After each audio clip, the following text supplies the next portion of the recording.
Hello guys అందరికీ. ఈరోజు మీకు పుచ్చ తోట ఎలా ఉంటుందో చూపిస్తాను.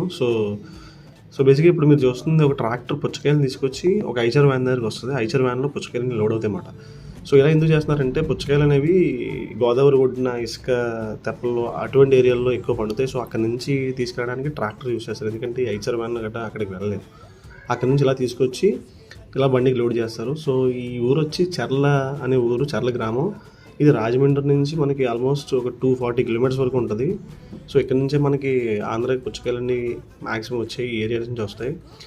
ఇది ఎండుమిరపకాయ తోట. దీని పక్కన పుచ్చ తోట ఉంది. ఈ పుచ్చ తోట వచ్చి కొత్తూరు అనే గ్రామంలో ఉంది. చర్ల, ఇది కూడా చర్ల దగ్గరలోనే. ఈ చర్ల అనే గ్రామం వచ్చి భద్రాచలం దగ్గరలో ఉంటుంది.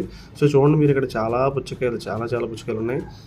దీంట్లో ఎలా అంటే ఫస్ట్ పెద్ద పుచ్చకాయలు ఏవైతే ఆల్రెడీ రెడీగా ఉన్నాయో ఇప్పుడు తినడానికి, ఆ పుచ్చకాయలు వేస్తారు. దాన్ని ఫస్ట్ కటింగ్ అంటారు. రెండోసారి మిగతా ముగ్గుతాయి. అవి ముగ్గినప్పుడు కోసేదాన్ని సెకండ్ కటింగ్ అంటారు.